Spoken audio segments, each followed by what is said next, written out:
it's the best thing. Daydreaming of the Jazz all day. Pick up the phone late night with Larry K. I know you heard me on the radio flexing. She loves the sound of my voice, it's the best thing. Daydreaming of the Jazz all day. Pick up the phone late night with Larry K.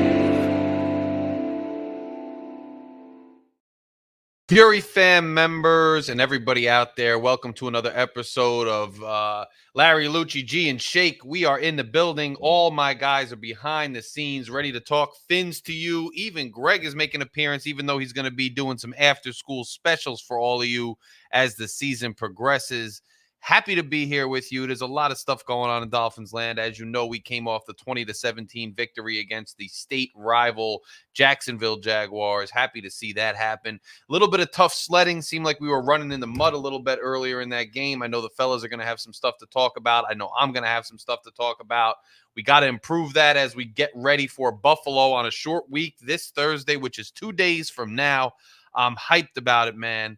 But I'll just say a very quick thing because I don't want to spend all day on this because every other podcast, every other Dolphin show, even the mainstream media wants to talk about it nonstop. The Tyreek Hill situation. Look, man, police should not be throwing people on the ground and acting that way because somebody is speeding and somebody is doing this or that.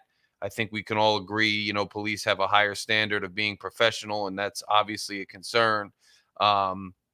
On the same token, man, you got to be responsible while driving, and doesn't give anybody a license to do anything. But I think what I'm saying is that we can all strive to be better people cordially with each other. It doesn't mean that you're cordial with somebody just because they're a cop, or you're cordial with somebody just because they're a star football player, or you're, cordial with somebody for this reason or that reason or the other. At the end of the day, man, we all got a job to do. We're all out there living, and then the best thing we can do is be cordial with each other and treat each other with respect.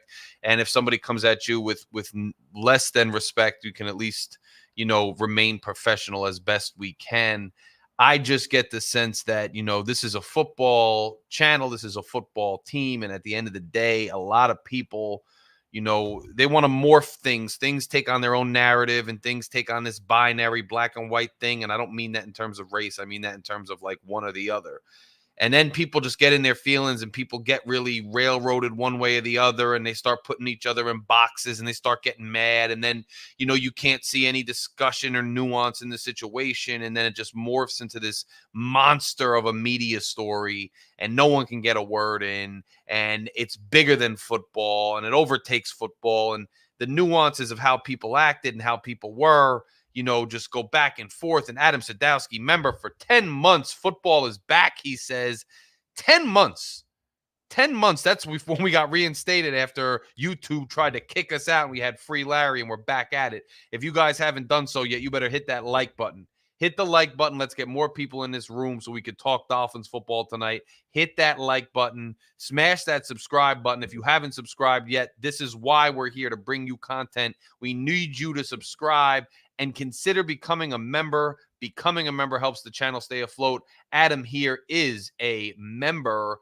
So here he is, and Phil joins us. Phil is also a Fury fan member. He's actually at the executives table, and that gets you certain things. My written column starts this week. This Friday, a written column will be out, and you guys who are members also have access to the written column at certain levels. So check that out and look into becoming a member.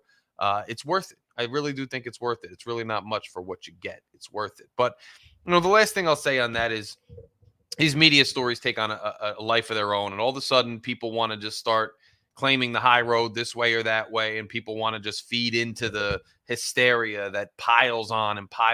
And it just gets in the way of legitimate conversation. So on this channel, I think, we spoke a little bit about it. I've been on other channels. We've been talking about it. At this point, say what you got to say, but I'm hoping we could talk about the product on the field, what's going on in the field. My personal take, Tua did what he had to do when he had to do it. The two wideout stars came through when they needed to come out. Tight ends got to do much better. Big signings in the offseason. The story of this season, in my opinion, is going to be, were Chris Greer signings, who he chose to let go, who he brought in, were they the right signings at the right time? Because now we are seeing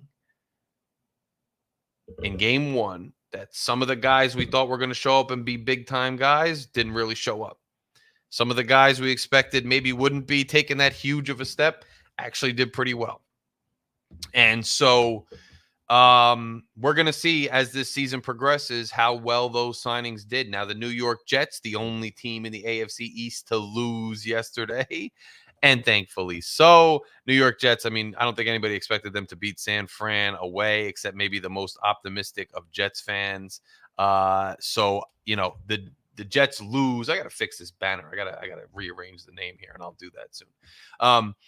But the Jets lose. Jets fans are not discouraged, nor should they be. I mean, it's a tough game. They didn't really expect to win. The Jets looked like they actually had a pulse for once, which is big news for them because the Jets usually don't have a pulse. So that's going to be something to look at. But all three other teams in the AFC East are 1-0, including the Dolphins. So now we've got an AFC East matchup very quickly. Thursday, the Buffalo Bills have absolutely owned us for a couple years now. We've had no answers for them. The best answer we had for the Buffalo Bills was to get them down to Miami early in September and basically sweat them out of the game by having one side of the field covered in shade where the Dolphins are, the other side in the sunlight. The Bills didn't like that. There was a lot of crying. There was a lot of protesting. There was a lot of anger. So this year, even though the Bills are coming down to Miami, it's going to be at night. And so it'll be humid, and but you'll get that South Florida breeze. You know that South Florida breeze. Anybody know that South Florida breeze? You're by the water, man. You're always by the inlet or the water, no matter what. Those palm trees, those skinny palm trees are swaying. When it gets a little bit dusk and dark, it's kind of nice out. It's never that bad at night. So the Dolphins aren't going to have that sunlight advantage, but it's time to put up or shut up. You don't have the same team on paper that you had last year. It's evident, but you've still got to make do. You've still got to rise to the occasion. You still got to play ball, and you still got to get where the Dolphins want to go. And so this is a huge test early, and I think it's a big test, and I think it's a great thing to get out of the way. You play a playoff caliber team, which many people think is going to be a playoff caliber team in the Jaguars to start the season. You're rusty. You're not playing at your best, but you find a way to get out of there with a victory. That's big, right? That's not just coming out high flying and throwing the ball all over the place and it's easy money. And then later in the season, when things get hard, you struggle to find a W, right? That's right out the gate. You're struggling. You got to play outside of yourselves. You got to hunker down. You got to dig in deep. You got to find something, and you got to win that game. And sure enough, the Dolphins do that. Get that out of the way. Now, right up on deck, Thursday, Buffalo Bills, home game, division rival, right back at it, man. Right back at there with a chance to bank a very big win for the standings, for the playoff race. Bank it and put it away and rock with it. And it's all in front of the Miami Dolphins right now. I don't think the Bills lost Diggs, so the Bills took some steps back too. They still got their quarterback. I mean, it's time that we step up and we show what we can do. And I'm looking for the offensive line to get pushed earlier. I'm looking for the run game to get going earlier. I'm looking for Mike McDaniel, if it's not working with the two speedsters, Mostert and Achane, to utilize our big back there, to utilize Wilson, get him in there, get him running between the guards, get him running between the tackles, get those linemen running downhill early. Don't get them running horizontal too quickly. If you think you can pull him and get Achane on the edge, do it again. But I'm looking for him to have a legitimate game plan to attack the Bills. I'm looking to see more of what I saw from our defense. We struggled in the run defense. I'm looking for them to build on that, do better in the run defense. But I'm looking to see more of that pass rush I saw. Phillips looked like a man possessed. Calais Campbell going in there doing work. I'm looking to see more of that and that continue to step forward. So there's a lot that we learned. Some we didn't learn because just a sloppy game. But we're right back at it at home, looking for the home crowd to get loud. I can't be down there, but I'm glad you guys are down there. Get it crazy, start cheering, get loud early. It's going to be a big test this season. It's an interesting year. Nothing is a given. And I don't know that we're ever going to see that high-flying offense that we saw last year. I don't know if we're going to see that at all this year. And Raf says Agba got a sack. Agba was playing much better. I got to say, I think if you look at the defense as a whole, I think that the defense looked like they were playing with more energy. They looked like they were unleashed a little bit more in terms of using their skill sets, moving around, using their personality to get in there. I'm also looking for Ramsey to have a much better game. I thought Ramsey actually kind of struggled there early in the game, not the kind of performance you'd expect to see out of a superstar corner like that. So you want to see that continue to do better. But it's all there in front of us. It's all there in front of the Dolphins. The Dolphins have nothing to lose. They got to get out there, play this division rival, get that monkey off their back, and beat Buffalo. And I'm looking forward to that happening. But we will soon see. We will soon see if that's going to happen or not. It's another show me season, although, we've kind of seen a lot of what we could see. So, I mean, last year showed us a lot. And this year, I think, is part two. I'm not expecting anything, though. I'm not expecting a deep playoff run. I'm not expecting to be out early. I'm just kind of sitting back and watching, and I'm calling balls and strikes. And so far, I'm happy we got the victory. I'm happy we won. Shake's probably going to pop something here in a second. But I also saw some concerns that are going to maybe rear their heads at some point. So let's see what happens. With that in mind, I'm just gonna. Because Greg he's not really in school. He was supposed to be out of school, Greg, but Greg's out of school. So I'm just gonna bring Greg on and just say, get his reaction to the game. Gee, reaction to the game. What's up, everybody? I just got out of school. The teacher wasn't feeling too well. Do not expect me to be here very often this season. I got school, so I'll be coming in later. I just want to start off by saying, can you all hear me? We can hear you, brother. Okay. So going into this game, Larry, I expected to beat the living you-know-what out of this team. I think the Jaguars are going to be all... You broke up a little, Greg. So you right? said you thought we were going to beat the living crap out of the Jags, and then what? Yeah. I was saying I think the Jags are still going to be a good team, but I expected with this offense we should have rolled them.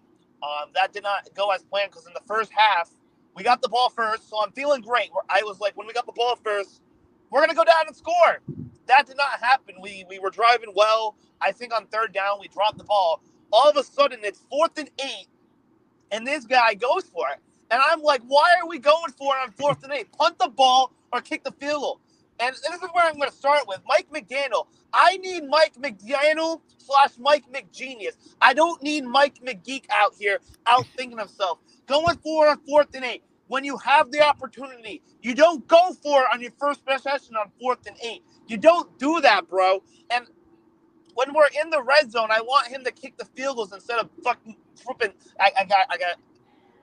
It's all right. You just take a breath. You take a breath. The swear jar. Anyway, and then later in the game, there was a 3rd and 3. And we're throwing a bubble screen when we had a big play by Waddle or Tyreek. I can't remember. Top of my head. 3rd and 3, we throw a bubble screen. And then we had all the momentum on our side. We throw a bubble screen. He drops it or gets tackled. And then Jason Sanders comes out, misses the field goal. Of course, why would he make the field goal?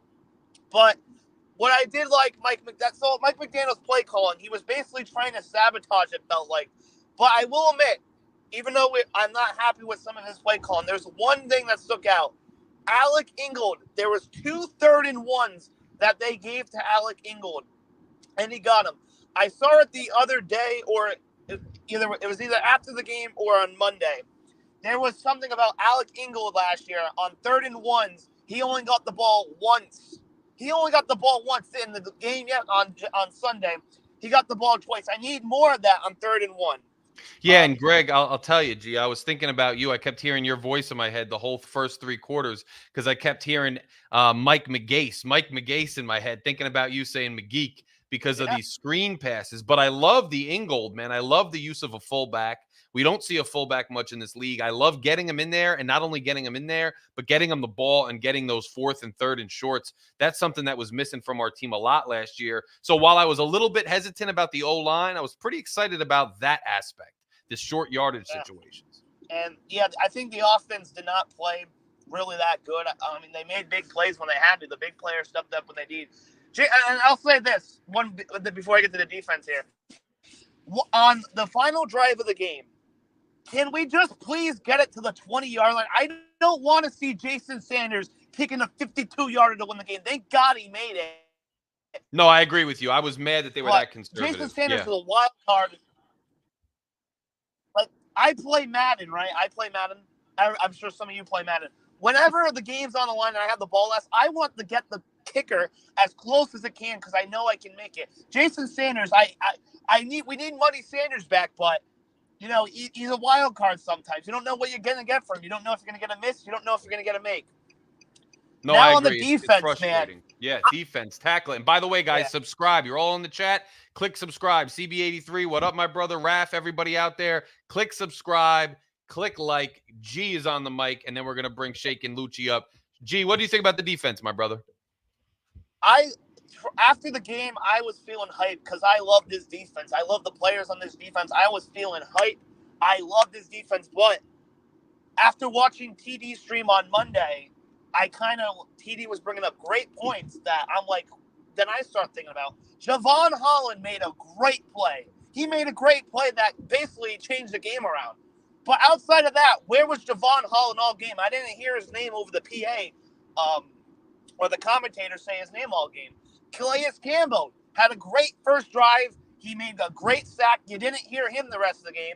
Emmanuel Ogbah made 1 sack. Emmanuel Ogbah actually played pretty good. But if you look But if you look at the PFF numbers, I guess he kind of didn't. But he did make some plays. Jalen Phillips, this guy, someone needs to drug test him. I don't know how he's playing right now. I'm shocked. I'm glad we have Jalen Phillips back. He came up in the clutch. The Kader Kohou getting torched. Our cornerbacks are getting torched. They're getting torched by these Gabe Davis and these other bum receivers Jacksonville have. We got to get the coverage good. Kader Kohou got torched. I believe on one play, Kader Kohou got torched. The guy, luckily, he saw the sun instead of the ball. Tackling was an issue. But, the defense, they stepped up when we needed them most. But, again, I have some concerns with the defense and the offense when we go up against a team like the Kansas City Chiefs and all these powerhouse. Speaking of the Chiefs, they got lucky on that Thursday. Yeah, they did, and I think the secondary definitely needs work. You don't want to be – I'm tired of the bend but don't break defense, and the bend but don't break is okay when you really stop them down in the red zone and they're kicking field goals. But if you're relying on turnovers, any time that could go the opposite way and you're going to be in trouble. So I really need to see the pass rush. Pass rush looked pretty good, but I need the pass rush to be complemented by the secondary to force some errors and play better. And not for nothing, G, Trevor Lawrence hasn't been all that he's hyped up to be. So when we go against more efficient quarterbacks and more efficient receivers, like guys drop balls, it's going to be a little different. So happy we won, but I'm not sitting here like jumping for joy. There was a lot we could work on. First game of the season. But I'm not jumping for joy totally, First of the game, I'll jump for joy, but it's the first game. We're happy with a win. I'm happy with a win. Shook up the rust. We got 16 more games to go.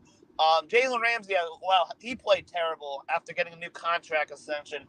I don't know if it's the hamstring or I don't know what happened with Jalen Ramsey. I heard hamstring, but as soon as he got paid, he played. So, I hope if it's really a hamstring injury, I hope he gets better and he can get to Jalen Ramsey form. No, I agree, G. I really do. And guys, you're in this chat. Click that subscribe button. If we don't get to 2,000 subscribers by like week 5, then we have a real problem in this community. Because I see channels with way more than that aren't pumping out nearly as many content and these personalities as we are. Hit that subscribe button. It's right here. Just click it. I'm going to give you a second to click it. Share this video. Click the like button. Let's go, Fury fam, and become a member of this channel, man. Look at everybody who's a member. Your comments get highlighted all the time. Become a member. By the way, Super Chat is also open. We are in the building here. And Shake. What's going on, man? Morning, Your Majesty. It is another beautiful day in Zamunda. Shaky I'm Shake. bringing, I got a throwback for you. You got a throwback for me. What do you got? Oh, look at this. It's Hefner. It's Shake Hefner, man. He's got the pullover, the white pullover, smoking that cigar, doing his thing. I love it, bro. You're in a good mood, huh, Shake? Hey, listen. I'm jumping for joy. Like I told y'all before, Dolphins wins are like cold days in Florida. They're very few in between, but I'm going to enjoy each one. I like that. I like that. Shake, and I got to ask you about this game because me and G just went through it quite a bit. The good. The bad. the ugly. Give it to me, Shake. Give it to Well, let's all start of us. off with the good, shall we? Yes, sir. And the good is the comeback. We got the comeback. We came back. We won. We shouldn't have been down, but whatever. I'll take it. Listen, this isn't college where your favorite college team loses to another mid university, a real mid. You know what I'm talking about, Anthony? No, but anyway. Yeah, that was that. But anyway, man, listen. listen. You ain't got even. Hold on, let me go just that way. intervene here. Unless we get to play damn Rutgers again, this whole season is a wash. Because I'm still, that's the one I want to avenge, is that beatdown we got by Rutgers in the bowl game. So, but anyway, that was the good. Tua. I like how Tua is going through his progressions now. He actually he's overthrowing players now. Yeah, That should tell you. I forgot about that. Yeah, so that should tell you right there. His the coaching is paying off. Let's go to the bad play calling. Yeah, Shake. I didn't love it, bro. What was with this Adam Gase stuff? So here's my theory, all right, and it's just a theory. Yeah. Before we do that, before I get to my theory, let me fix my favorite drink. Yes. I got my pimp cup. Yes. Hey, Jenna, give me a shot in the Dolphins. This is a Prosecco. An Italian sparkling. I love it. And pineapple juice. I call it pimp. I love it. It's a pimp juice, man. It's a pimp juice. When you go out there and ball, that's what happens. Shake gets the Hefner outfit on, and the ladies got to watch out. He's sipping. He's sipping, and he's on the prowl, man. I love it. But at any rate, so now Shake, talk to me about this play calling, man. Play calling. So here's my theory. We got new locker rooms, right? The Dolphins got new locker rooms. I think when they were cleaning out the old locker rooms, Mike McDaniel found Adam Gase's playbook and was using it. I actually like it, bro. That's funny. I like that. That's like the water boy where he finds the playbook. He needs to throw that back in the trash, bro.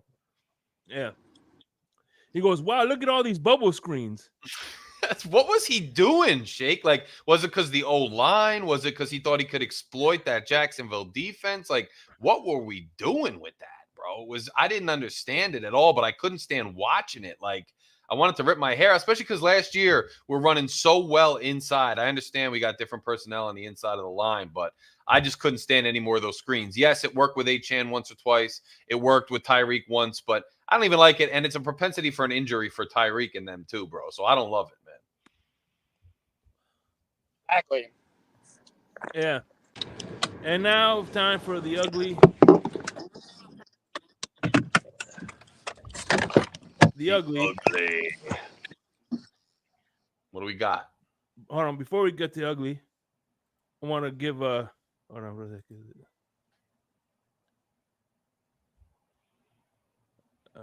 No, I'm sorry for the delay. We got Shake is under the influence here a little bit, swaggy with the robe on. He's trying to figure out what he's going for. Before we get to the ugly, I bring you the ugly. Brought to you by. What's up, y'all? This is Chef Jew. Looking for a great chef for your next catering party, private party, office party, etc. with welcome watering meals and desserts? Let Chef Jew Catering and Sweet Treats take care of it for you at an affordable price. Call me at 786-804-8096. Also, reach me at chefjewcatering@gmail.com. Direct message on Facebook and Instagram at Chef Juice Catering. Chef Juice Catering and Sweet Treats. Food with a passion. We do it all. I love it. And by the way, you guys want sponsorships, hit Shake Up for his show, his segments, hit me up. You could sponsor the Monday show or whatever. Make sure you hit up Chef Jew, please. That's a great dude right there. And make sure you hit him up. Shake, 0 for 2 on 4th, man. Tell us about it. Yeah. We went 4 on 4th down twice in the first half, mind you, where we didn't need to. And one was like halfway in the 50-yard line. Yeah. First drive. Yeah, why did he do that, bro? Just way too aggressive. Like, bro, chill. It's Just the punt first the football. Yeah. I don't get him. I don't know what he was getting into. Maybe those that long hair, maybe them shades, bro. What do you think's getting into McDaniel, bro? I don't understand it, Shake. I just don't understand it. But here's my thing: we were doing okay on 3rd and short. Why were we struggling on 4th and short, man? I don't get it. I don't get it. But if that's Shake, if you're gonna leave it there, you don't have any memes, do you, today? I forgot to put it. I forgot to load it up. Unbelievable. This guy's too busy partying, forgets to put the memes together. We'll have them for you next week. But look, I wanted to segue in since you brought up the 0 for 2 on 4th down. And you brought up the play call, and that's McDaniel. I want to go to, because I saw a special request in the chat. This was a very special request that somebody wanted Lucci here to go into his thoughts on Tua and McDaniel. So I want to give the floor to Lucci for a few minutes and see what his thoughts. Lucci, your thoughts in the game overall, and also your thoughts specifically on the coach. Before you do go, yeah, he had ice water in his veins going for it, but the play calling, he had heroin in his veins. Yeah, bro. I don't know what was wrong with him, bro. He was struggling, man. He was stumbling around, But I'm shout to my boy CB83. That's my guy, and Raphael Courtright, Dolphinier, and everybody else. Personally, everybody who's here, especially Larry and Shakes, knows how I feel. I've been saying about Mike McDaniels going for it in weird situations from the beginning. Nothing's changed as far as my stance on that. However, old Peterson returned the favor and basically saved the game for us doing it. And I wonder how many of our fans were thanking baby Jesus that he did, because I mean he pretty much gift wrapped us the game when he did it. Yeah, I saw that, bro, and I was like, "Damn, you're really gonna do that?" That's He's like, "Oh, you think? Let me show you." I don't know, but I'll say this: I feel like down conversion. Yeah, this is my beef with McDaniels, right? And this goes back to last year. You can watch this same show last year after the first game. I said it about San Diego when we were fumbling snaps and we had a lot of miscues. He doesn't like to play guys in the preseason. Now, listen, I get it, man, that you worry about injuries and stuff, but you have to get real-time reps against real-time players, man. I mean, that's how you prep for these first games. And it's kind of like damned if you do, damned if you don't, I guess. And it's like, I just feel like Jacksonville played their players in the preseason substantially. And it showed. I feel like that's what really the difference was in the beginning of the game when we were getting drugged, is that real-time prep that the Jaguars had and the lack thereof that we didn't. And I feel like that's what it was, especially Tua dropping all the weight and going through the transformation with his body. I mean, I feel like he should have had, and then we got all these new guys on the line. It's just a lot of stuff to just try to wing it the first game against a team. I mean, they crumbled as bad as we did. But Jacksonville last year at one point, if you guys remember, bro, they beat the Bills and then they went on a run, and it was us and them as far as who's number one for the AFC. And then both of us had a monumental collapse at the end of the season. And they really didn't make much difference. I mean, they got rid of Ridley, but other than that, they still had the same team. Whereas we had we had a few different players, a lot of different players, man. We didn't have Wilkins. Mm-hmm. Everybody knows how I feel about Wilkins, especially Shakes. I feel like that showed big time against the run. Yeah, I think they were averaging, Lucci, about almost 5 yards a carry, Jacksonville was, and that was a big contrast to us, and it was evident. I mean, they were getting 5-6 yards a clip. They were cutting it up the middle. And I'm going to tell you something else. A lot of people don't know this. After that ETN strip, what's his name? The kid with the long hair. I can't think of his name right now. But anyways, he only hits one pass after that. One pass. So, it's kind of they knew the run was working. They tried to stick with it, and we showed up. The coaching showed up, and we stopped the run because, that's really what they were killing us with. As far as Holland is concerned, I see a lot of people, saying, where was he? Where was he? Look, these guys didn't play in the preseason, man. But anybody who watches the games, and everybody knows I'm big on, do you watch the game? That's Holland's signature move. I'm sorry, man. You can go back and watch Holland strips, man. That peanut punch, that's his signature move, man. He came through when we needed him. I was happy for that.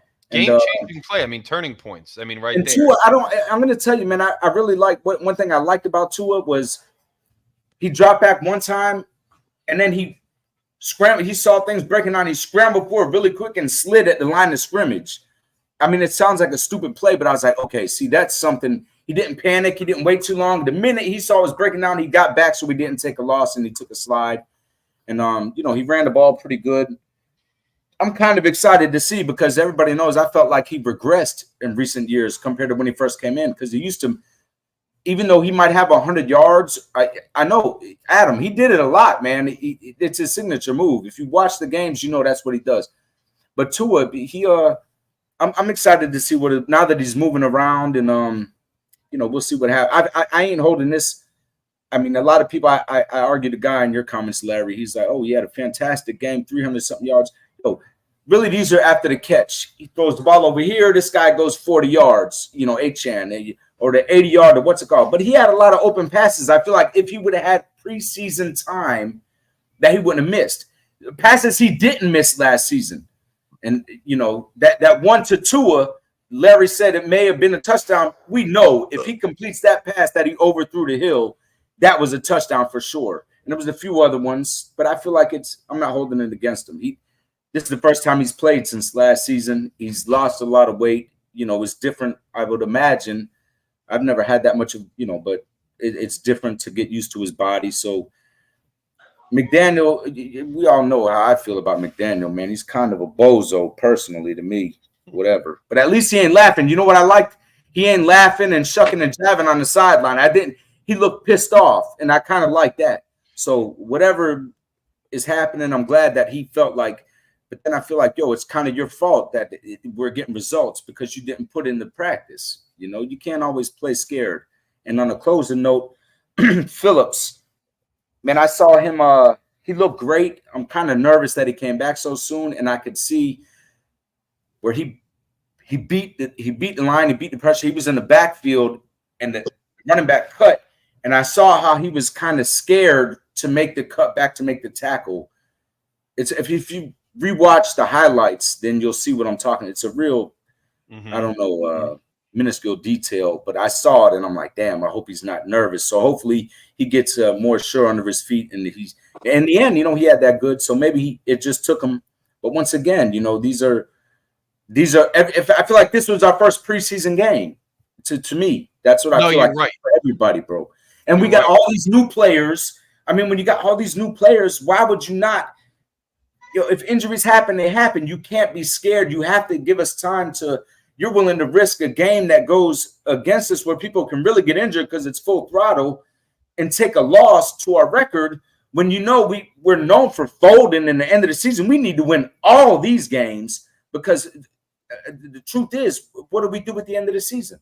With a 5-game lead on the division with 6 games left. I know. Get out of here. Well, here's if what I you're want going to risk it in the preseason when it don't count to me. You said something about Tua, and I think it's one thing that I think is getting a little bit under spoken about. And by the way, there's 31 people in here, man. Hit subscribe. If you're in here and you didn't hit subscribe yet, I'm going to start talking about Tua, and there's no reason why you can't hit that subscribe button right now. Hit that subscribe button. Hit that super chat. Let's go. But Lucci, you mentioned Tua and how there was a subtle difference that didn't seem like that much of a big deal, but the way he was sliding. I want to take that a step further and get everybody's take on it.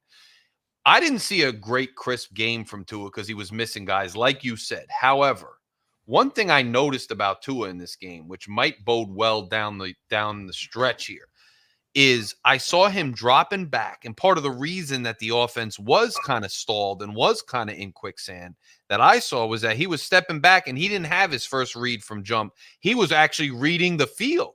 And he was seeing like, ooh, this isn't going to work because I think the Jags were playing that drop coverage to try to confuse the middle of the field, which is probably part of the reason McDaniel was going outside.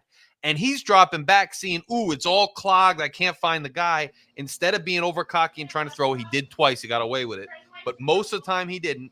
Instead of doing that, he scrambled actually at the right times and slid at the right times. And then he dumped the ball off pretty accurately at times. And I'm not saying I was blown away by his performance overall, but I'm saying if throughout the year he could kind of redo his game where he's reading the field post snap and making the right decisions, and maybe we could counterpunch if McDaniel gets a hold of himself. I think we could do well. And by the way, bro, another good point you made was the laughing. I didn't see any of that from anybody. And actually, I like that. I saw business for once. Maybe that's what I hated most is everybody always shucking and jiving. Man, it takes something serious sometimes, man. It ain't all sunshine and butterflies, man. When you're messing up, show that you're upset you're messing up. And I feel like that's what was missing. But, Yeah. But I don't hold it against Tua. I feel like, again, people think I just hate on Tua and I don't want to see him fail. I love the team way before Tua got here and way before a lot of you guys. I mean, maybe some of you were older than me, but I want to see us win. Yeah, I want Tua to be great, bro. I want him to be great. But I don't hold this game. I don't think he had a terrible game. I really don't. He did what he needed to do. And like you said, Larry, when it come down to it, I really feel like he didn't even get a fair shot because they didn't play him in the preseason with these new offensive linemen. I mean, it's like, come on, man. Our running backs with the new offensive line, there's so much stuff that goes into it. Yes. So now we're just kind of winging it at the start of the season. And that ain't fair to anybody on offense. What do you guys all think of this new offensive line? I mean, I think it was basically our backups from last year on the interior are our starters. I didn't love it. I thought we should have tried to make an upgrade. When Wynn comes back, that's a starter from last year, but I don't know why they're so confident they could count on these. Look, here's my point that I said on Monday. We started to decline on offense more than defense as the season went on last year. Yeah. And I don't think it's a coincidence that coincided with the offensive line injuries. So we're basically running back with the dudes we ended the season with last year instead of the dudes we started the season with who were running all over everybody. I just think that offensive line in the middle of preseason or not, we got some hubris running into the season with those guys. I want all your thoughts on that. In the heat of the moment, I was upset with the O-line. I was calling for Chris Greer's head because he wants to sit up there with his stupid New England hat and be like, "You guys are more worried about the O-line than we are." And then after seeing TD streaming the PFF grades, I think the offensive line did a pretty good job. I just hope they can keep it going. And who was it, G? When you saw TD stream, I didn't see that one. Who was graded well? The whole interior or who? I think it was the tackles that were graded. I could be wrong. Well, I knew that. See, that's what the tackles. I don't remember off the top of my head because I think I was driving to class I was driving to my school when I had it on. So I couldn't see the PFF numbers. Because I would think that Jackson and that our tackles would be good. What I'm worried about is that interior. Brewer, I don't necessarily think was the best signing. And then Eichenberg and Jones are essentially their backups. They're okay backups, but they weren't our starters last year. So that scares me. Shake, Lucci, any thoughts? I'm sorry. Thoughts on what now, Larry? The interior offensive line. Yeah, think about it. We had Connor Williams, we had Hunt, and we had Wynn starting last year. Now this year we have their backups essentially. We signed Brewer. Yeah. We got Eichenberg and Jones, and I think that's a mistake. I feel like last year everybody was saying the same things about our offensive line. People were saying, "Oh, they didn't address the line. They didn't this. They didn't that." And the offensive line to me last year played pretty good. And there were some injuries. There's some stuff happened. I feel like Tua wasn't under the gun a lot last year. I really feel like our line, look how fantastic our run game was last year. Yeah. I feel like our line now, and listen, even moving into we abandoned the run. It's not like, that's another beef I have with McDaniel. Hopefully this year it changes. It's the first game. I feel like we had okay. And I feel like a lot of the plays, like you said in your video, Larry, a lot of plays we did was to try to disguise maybe some deficits we have at the line. But yeah, see, I agree with CB83 there. The play calling. I don't know. If I show you my text messages, I send my guys streets. I hate that we constantly run this play, the same play. It's like, but you know what it is? If it works, maybe McDaniels. And I've said this before, maybe in his genius that he's supposed to be, McGenius, now he's just doing the dummy plays at first. So this way, when we get to later, because normally we pull out the trick stuff now, we're balling and dropping 70 on teams. And then when we get down to the latter part of the season, now we're just at tricks and we get smoked. Maybe he's trying to reverse psychology. I don't know was what it thinking is. that maybe they and gel. one thing I want to But say real too, quick, hold up, Larry, before this slips in my mind. I saw somebody in the chat say about Holland. I'm terrified. I hate that it comes time to pay him. What are they gonna do? They're gonna get rid of him like they do everybody else who does good that we draft. We get guys, we draft them. People talk about Chris Greer. Man, this guy's drafted some talent that we get from the beginning, and they end up doing really good. And what do? We get rid of them. All of them. We get rid of them. Tua was the only one that we didn't get rid of that we kept.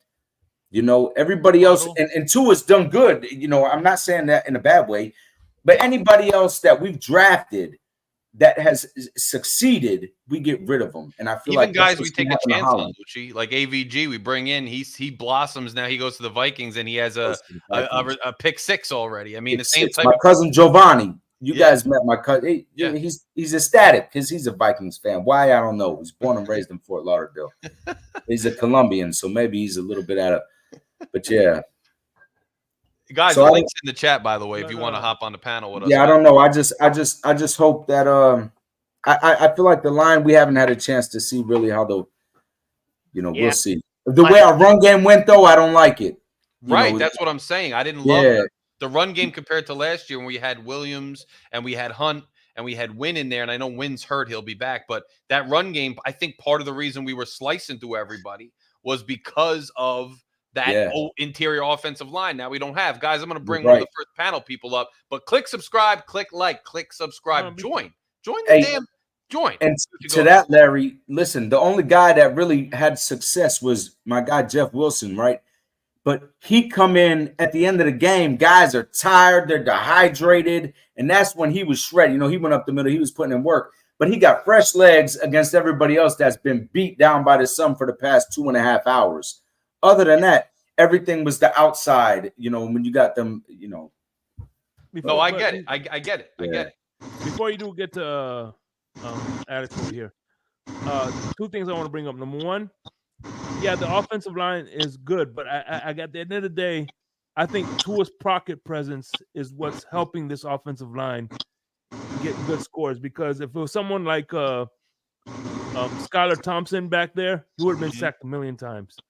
And the second thing I want to bring up is the fact that when we were playing straight up football, north and south, that's when we were moving the ball. When we start to get these cute trick plays, that's when we were getting the negative yards.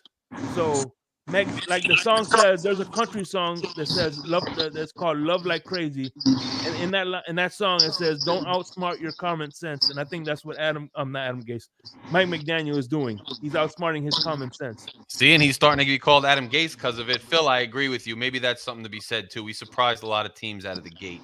So let's see. But Dolphins fan for life. You in the West Coast, man? It's light where you are. Where you at? Larry, it's me, Alex.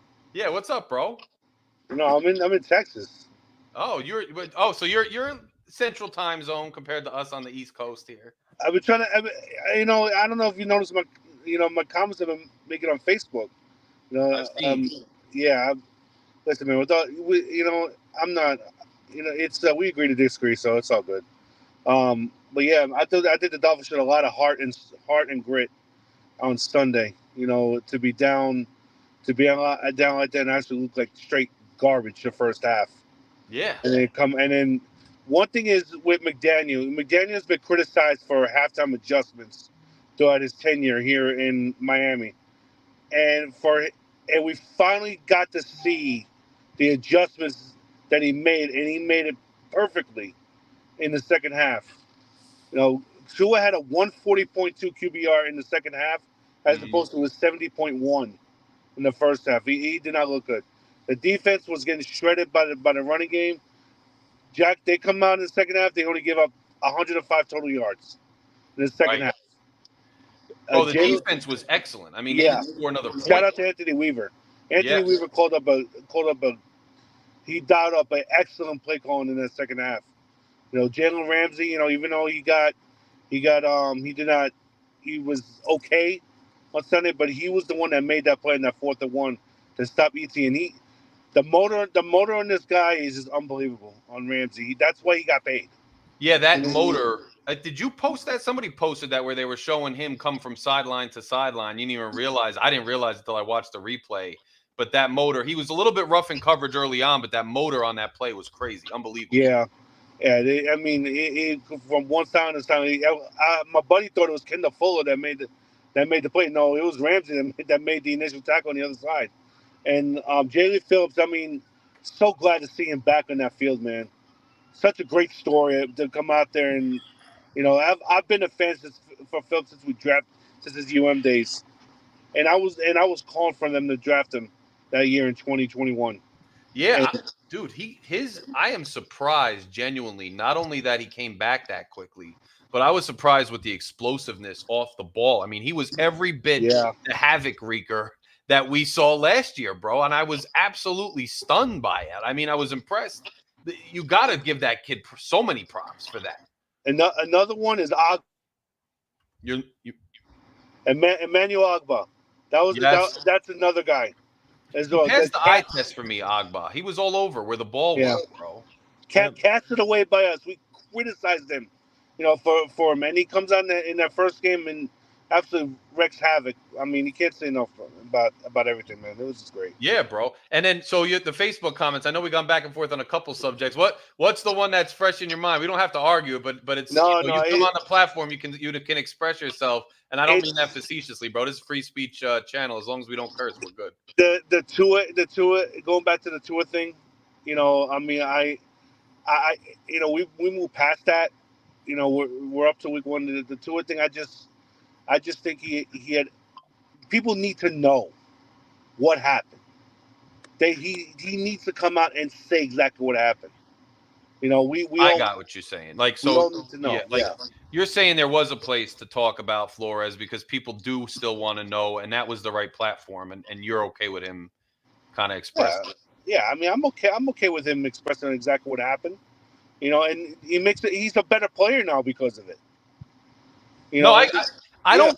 I think my thing was always, I don't have a problem with him expressing it in general, like, especially, I guess, when it's all said and done, and I guess it's all said and done now, but I guess my thing was that it was leading up to the season, and it kind of stole headlines, and I was like, damn, you could have sidestepped that and brought it up at a later date, that was where my angle was. But then the second time, they tried to ask him again, and he kind of did say, bro, I said what I said. And you know what I'm saying? I respected that. Like, and he's a grown man. He can do what he wants to do. That was just my take on it. But I understand what you're doing. No, it's all good, man. Larry, you're good. You're a good dude, man. And you have every right to have your opinion. I'm not going to attack you for it. I would never, ever attack you for your opinion, man. Yeah, never. I would never disrespect you, nothing. Same, bro. That's how it is. And I try to keep this channel, this community, everybody, and you too, man. Everybody that comes on here is like that.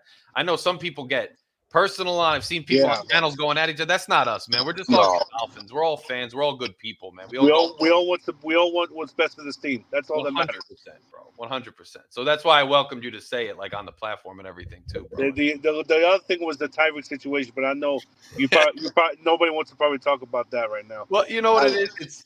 Here's my thing, and I'll say it just because while you're on here to be a counterbalance, if you have a different perspective, just so people don't like say, oh, I got the pulpit and I'm talking. I mean, my thing is, the cops clearly acted out of pocket, and I'll tell you the reasons. I mean, and I'll get to Tyreek because I do have maybe a different opinion than some people. You're working a game, you're working overtime for the game, so the team's paying you to be there. It's not your normal everyday salary. So you also know that there's players coming in and out. It's a fragile situation. There's different personalities. It's not your day job. It's the game. And then to throw somebody on the ground and to have your feelings hurt and throw them on the ground and pull them out of the car and cuff them is excessive. Yeah, I think my thing is looking at Tyreek Hill, and this is not necessarily related to this situation. I'm not justifying the police at all, so I don't want anybody to think that. I think with Tyreek and me, just looking at the dude, like in general, like we look at 2 and 2 as like always taking care of his business, family man, this and that, and everybody can have their different values. Tyreek's not any kind of terrible person, but when you see the incidents pile up, like on the boardwalk with the older guy, with the Instagram model, which we don't know all the facts yet, but then the multiple kids while he's kind of married, and now you see when the cop, so he's speeding, like maybe he's not going too fast. He's got to get to the game. I'm not saying he's a terrible person because he's speeding, but he flies by a little bit. Cop goes, knocks on the window, and my whole thing was just, I got the impression, just me watching, and everybody's open to interpretation, so not everybody might agree with this. I just had this perception that when the cop's rolling up and he's like, "Don't knock on my window, man. Don't like you're inconveniencing me because I sped and you want to pull me over. And how dare you pull me over? How dare you touch my expensive car? Get your peasant ass out of here. Write me the ticket because I'll pay it in my sleep and get your worthless ass away from me." That doesn't give the cop the right to do what he did at all.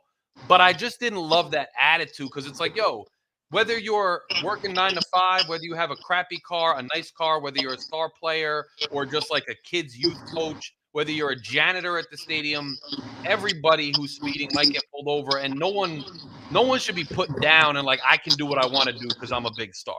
That has nothing to do with what the cops did. I'm not justifying that. I just kind of had that opinion, like, yo, this dude, I don't love his attitude all the time. It does not justify the police. But that was my perspective on it. That's all. No, I respect your opinion on it. I just think that, I thought Tyreek handled it better than what I would have handled it personally, if I was in that situation. But I just think they went overboard with that. And the reason why he was had his window up, because he didn't want nobody to know it was him. He said it. He said on the interview with CNN that he did not want nobody to know it was him, because then people are going to stop taking pictures. They're going to stop and take pictures. This and that is going to be traffic pile-up or that they're on 190th way. I mean, they went overboard. I think the Dolphins, put out a great statement on that as well.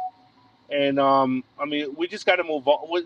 Let's just hope that, we can move on past this, continue to focus on the season week 2 against Buffalo, and then so on and so forth. I do think we are going to beat Buffalo. I wanted to hear your thoughts on Buffalo, too. I mean, all of you. So all of you, I want to hear your thoughts on Buffalo, man. I want to hear your trash talk, but I also want to hear and hold on, let's just get, because CB's chiming in here, and CB is a dude I respect in that regard. He's a Howard dude. Let's see. Of course, it is respond better to being pulled over. Does that warrant that behavior though? If it's excessive, it's excessive. Yeah, I think we all agree on that. I mean, I don't think anybody disagrees on that. I think it's just like a matter of, I don't know why I have this craving for nuance and like just truth. And like, all I want is somebody to just say, yeah, bro, that attitude kind of sucked. But like, let's get to the main focus, which was these cops. Just that acknowledgement of truth. I don't know why I have like an obsession with it, but that's all it is. That I'm not like trying to vilify him or excuse the police behavior. But I want to hear your guys' thoughts. Buffalo, trash talk, like football talk. Why or why not are we going to beat them? I'll tell you what, Larry. I hate to use this term so early, but this is a must-win game for our beloved Miami Dolphins. Buffalo, I'm going to be honest with you, they flat out suck, okay? I didn't watch the Cardinals game. I only saw the little ticker at the bottom, but I could be wrong. No one besides Josh Allen had a touchdown in that game. Could correct me if I'm wrong, because I know I had a parlay with James Cook anytime touchdown. It didn't hit, if you were wondering. But I'm pretty sure, Matt Collins had a touchdown. I mean, Buffalo, their offense is freaking garbage, okay? Outside of Josh Allen. This is a must-win game. We have to win this game. Week 2, they're coming to our house. We're wearing the throwbacks. We have to win this game. The way we win this game is contain Josh Allen. Let Keon Coleman, let James Cook, let Matt Collins, let Dalton Kay, let what's the other tight end? Dalton Knox. Let them beat you. Let them beat you. Don't let Josh Allen run over. Okay. How do we contain him? How do we contain him, G? You got to put this is if we're going off a spy. Right? We need a spy, Alex. We need a spy. I would have 3 defensive linemen, 3 linebackers, and like corners, 2 deep safeties. That's how I do it. Cover 2 man every freaking play in Madden. That's how I always contain. It could be 1 guy QB spy. You can even do it, mix it a little zone. Have 1 guy. Mix it up. You got to contain him. You got to have someone. I recommend Channing Tindall. Everyone's talking about him being the Josh Allen killer when he was drafted. Maybe we see a little Tindall, Jordan Brooks, David Long. I don't know if they're going to be healthy, but you got to put a spy. You got to contain him. You got to figure out where Weaver comes in, man. The innovation. You know what I liked about Weaver, and this goes to all you guys. He was keeping Ramsey on the best wideout on the team. And I hadn't seen him do that. I hadn't seen, Fangio didn't do that, Alex. And I was like, bro, like, why are you not doing that? It really hurt us. So maybe if anybody can stop Allen, it's the defensive coordinator's innovation, That's what. Go ahead, Greg. Go ahead. My bad. And the way we beat Buffalo is we need McGenius. We don't need McGeek. We need McGenius. We can't have if McGeek shows up, the game's over. And this is a show me game right now. Against the all 31 teams, 31 other teams, we're winning the Super Bowl. You want to win the Super Bowl? You want me to go out talking to Patriot fans saying we're winning the Super Bowl? Go out and beat Buffalo. Go out and beat these bums. Go out and beat them. And show the rest of the world that we are a contender. We need proven wins, okay? We have to beat a team with a winning record, or else that narrative is going to show up again. I'm not dealing with these stupid narratives this year. Go out and beat these bums. They are beatable. Later in the year, they're not going to be beatable. We have to go up to Western New York where it's going to be frigid. This is a game we have to win. It's a must-win game. If we lose this game, I'm not going to say the season's over. I will not, but it's going to feel like it because we have to beat them at home. I got you. Coming into our house with their stupid buffalo wings, with covering themselves in ketchup and mustard, jumping through tables, saying, hey, let's go. Well, I don't want none of that. You fans need to come up, get out, and get loud. I love it, G. Thank you. Now you got me pumped. I want to almost jump through a friggin' table. Phil, the executive table member, he's got a new background. He's ready to sound off. Phil, what's going on, bro? Hey, can you hear me? I'm not sure if if you, sir. Correctly. Yes, again, sir. How are you? Hey, wanted to jump in and talk about the Bills. I am, as usual, not feeling super confident about this game. But the one thing that I think we might have going for us this year that we haven't had, essentially since Josh Allen has been playing for the Bills, is I think our linebackers are pretty good this year. And I think good linebackers that can get laterally across the field can slow him down a little bit. And so I am very excited to see what they do against Josh Allen because he's going to try to beat us with his legs. He always tries to beat us with his legs. Phil, that's and so if these linebackers cannot let him run for 20 yards every time he scrambles, we might have a different outcome. No, it's a good point because I just asked G too, like, how do you stop him? And I think you make a good point on the linebackers. I think you commented on one of the previous reaction videos too about Brooks or somebody, we need the linebackers to step up and close horizontally. And you're right. With Allen scrambling, what better way to try to stop him than getting horizontal and then punching a hole at the right time, taking a good angle and stopping him? I hope it works because we haven't had a solution thus far, and we really need a solution. I like G's philosophy. Get beat with the other guys. Do not let Josh Allen beat you. Yeah. By the way, did Jordan Brooks even play? I mean, did anyone see his numbers? No, he was on the field. He made a couple plays, but his name wasn't called out. I'm guessing if your name's not called on a defense, that means it's pretty good. Usually, yeah. He's got to have some tackles or something, though. But I tell you one thing, Phil. You're absolutely right about this with the linebacker core. But here's another thing. Pound the rock. That's an offense. Pound the rock. Third and manageable situations. Get better play calling. Enough with these screens. As well on offense. Defense just continue to have a spy on Josh Allen. Don't make mistakes at all. Play man cover 2 man to man like Greg said. I have a spy out there on Josh Allen as well. And when you get your hands on him, bring him to the ground, sack him. As well. You got to be able to pound the rock against Ed Oliver. I think the Dolphins are better of an inside run than an outside run. And a buddy and actually someone else actually pointed that out too. Do you think we're better inside even with this current iteration of the line? Yes, I think so. And I think Raheem Mostert looks like, I don't know if he might not play on Thursday night. That's because he was limited. No, I want to see Jalen Wright in there. For there. But we haven't seen him yet. And I like Wilson, man. If you need Wilson, then use him. Yeah, well, exactly. I'm with you on that. Wilson showed out, when he needed to be. And that's another thing is this. the last couple of years, we wanted to see, can the Dolphins close it out? Can the Right. Dolphins close it out? Can McDaniel close out the game? Did it once in Dallas, close out the game, and he did it again on Sunday. Good point. You know? Good point. Yeah. I mean, good point. And it's a rough game. It's an ugly game. You'd rather have an ugly win than a pretty loss. Somebody said that the other day, and it's true. It might have been Omar. I don't know who the hell it was. I listen to so much Dolphins content. I'm consuming it left and right. I forget who says what. Forget what I say at the time. I'm at practice right now with my son. My son's football practice right now. I love it, bro. I love it. There's nothing like that end of the day football practice feeling. I dig it, bro. I love it. I love it. But look, man, I'm excited for the primetime game. I'm excited that it's a Thursday night game. I mean, I want to beat them. I want to make a statement. Everybody's talking about the Jets. Everybody's talking about these other teams. We're like the forgotten favorite from last year because we struggled down the stretch. Let's go out and beat Buffalo and put the narrative back on our shoulders and make a statement. Like, I'm so ready for it. I really am. Exactly. I'm so ready for it, bro. We got to do it. I say 27-17 Dolphins win.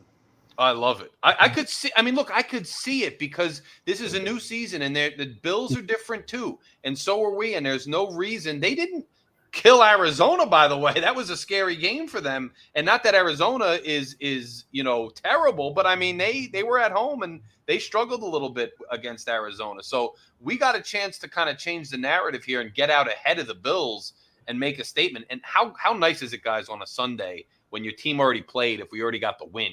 And you get to just chill and watch the other games and just kind of chill on the win. It's so much better a feeling than when you lose or when then you got to bite your nails waiting for it or whatever. I'd love to win and then just enjoy my weekend. I really, really would. It would be nice. Same here, Larry. Yeah, same here with that. One thing, another thing is really irking me. Mm-hmm. After Sunday's game, Braxton Berrios. Yeah, on these doggone kick returns. I'm sorry, on these punt returns. Really starting to irk me with this, bro. You're telling me you can't take one defender when I've seen you do it with the Jets. Yeah. And you're telling me you have all this room and you want to call a stupid fair catch when you have all this room. He was so with the Jets used to piss me off because he was making plays left and right. Last year, he dropped 2 balls. It was just very underwhelming. And this OBJ thing, he better come back strong, man, because I was skeptical. Look, great name, great third receiver if he's on the field. But if he doesn't see the field, then it's like, what do we have in that third? We didn't get enough out of wide receiver 3 this game. Yeah, we didn't. Did not get enough out of this wide receiver 3. I think this is a game where Jonnu's going to go off. In my opinion, I think Jonnu Smith is going to be a big key part of this on this receiver core on Thursday at the tight end position. And Alec Ingold, I think Alec Ingold is also going to have a breakout game. And I love how they did this on 3rd and 1 or on 2nd and 1 with hand the ball off to Alec Ingold like Lusaka Polite, like they used to do with Lusaka Polite. I love on 3rd and 1. Oh, same here, man. He was almost automatic. I would also see, I love how they handed it to him on short yardage situations. I would love to see him in there as a lead blocker, quite frankly, too. I mean, if you're struggling a little bit to break through that first level on the inside because you're going up against a decent front 7, plug a fullback in there, let Ingold go over there, clear the way a little bit, plow it, and get it rolling. And we got El Cap in the building, by the way, so shout to the Finns tailgate, man. I always try to, when you got dignitaries coming in the chat, I always try to shout them out, whether they're Phin-Addict Fury dignitaries like Phil here, or whether they're like, Dolphin Nation dignitaries like El Cap. I like to give them a little love and say, hello, how are you, sir?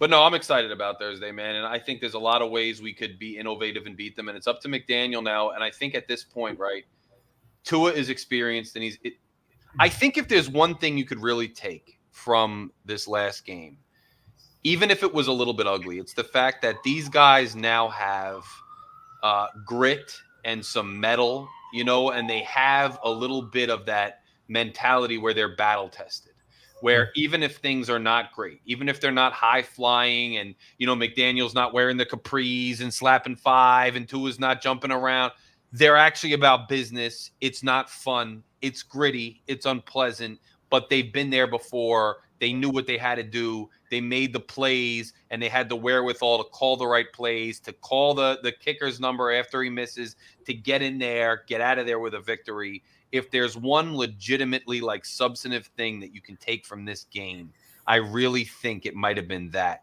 And if Tua's dropping back, and even if the middle of the field is clogged, but he's seeing it post snap and he's making better decisions, and still, he wasn't taking the boneheaded sack where he's 10 yards behind the line of scrimmage. He wasn't taking the, deer in headlights thing where the first read isn't there and he starts to get happy feet. He was kind of taking the smart sack or run into the line of scrimmage sack or something like that. And Lucci says it's still September, Larry, and we know that. I mean, we've been known to struggle down the stretch.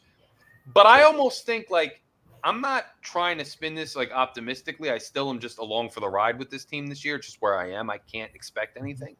But I'm almost kind of happy they had to go through this gritty, muddy game early in the year instead of high flying. Because if they're high flying, it'd just be the same old September.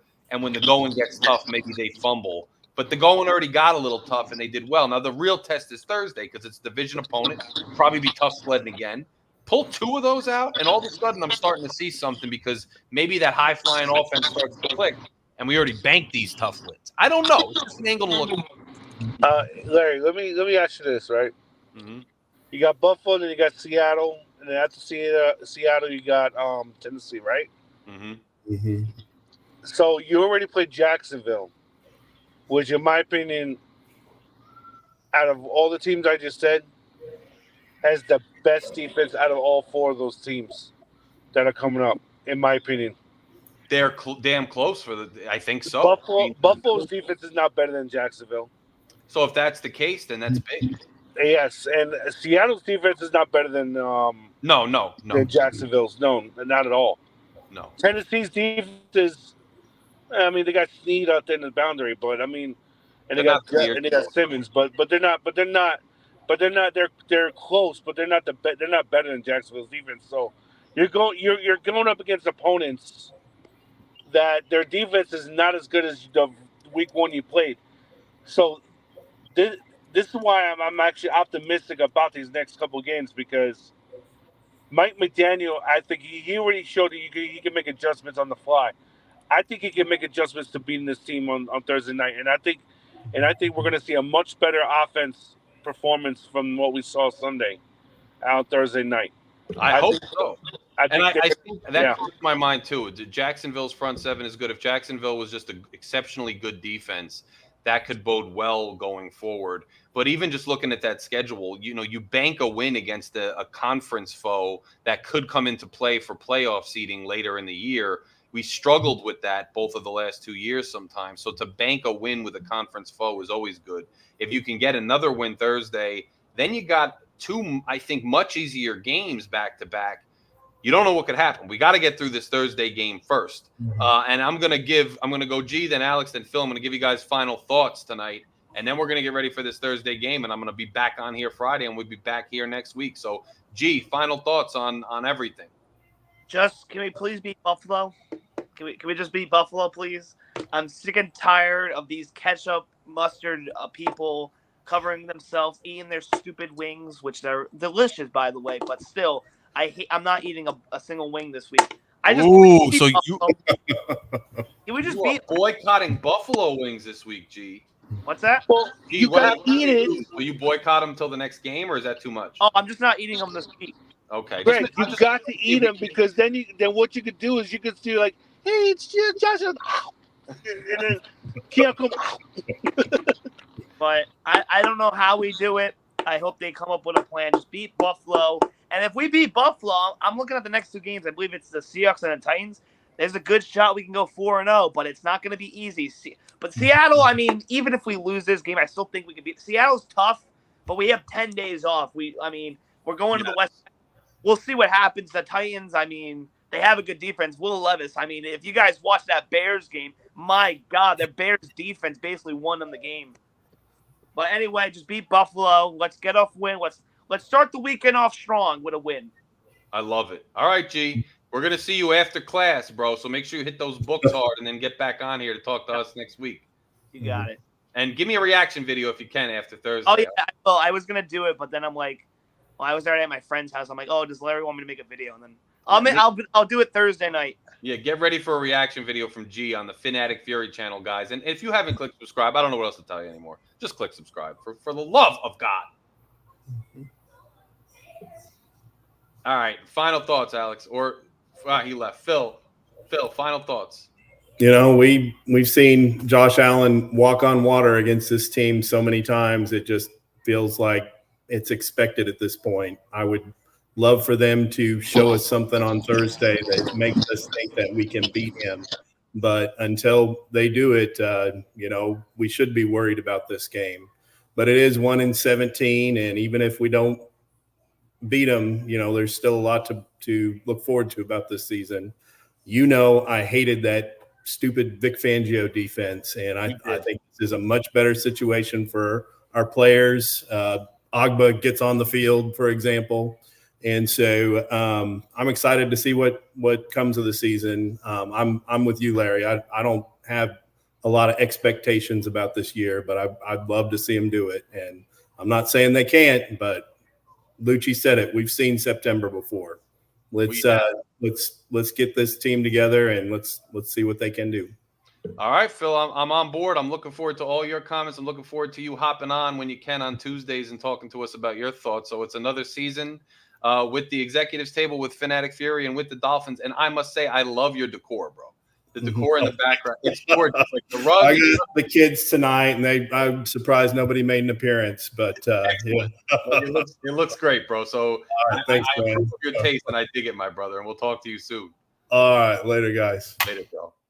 Hey, man. All right, bro. Final thoughts. You know, we just like Phil said, you know, we just gotta take it. You know, hopefully we can come out there, you know, and make the adjustments that we need to. I do think that we are going to beat Buffalo. You know, I'm very confident in this game. You know, I've been very positive about this season, going to this season, because I think Mike McDaniel, this is the season that he turns out to be a very good head coach as well, and stop overthinking himself. So, and it starts as well on Thursday night against Buffalo, a divisional opponent, where Buffalo's owned us the last couple of years. So let's just hope that he can go out there. Tua needs to perform better than what he did against Jacksonville, up against Buffalo, and we got to continue to pound the rock, and this defense needs to make a play as well. So let's 27-17 Dolphins win. Tua goes for 350 on Sunday. I love it. And if it's anywhere near that, I'm posting that as like a little snippet short video on this channel and advertising it, bro. So we'll talk soon, my brother. Always great to see you, bro. You too, man. Larry, have a good night. Take care, okay? God bless the family. Later. You too. Guys, you see what we do on this channel. You have great panel members, great people coming up at all times from all across the country. People are coming onto this channel and sharing their views and discussing the Miami Dolphins, and everything is crisp, everything is clear, and everybody is, you know, having a conversation and gets their say.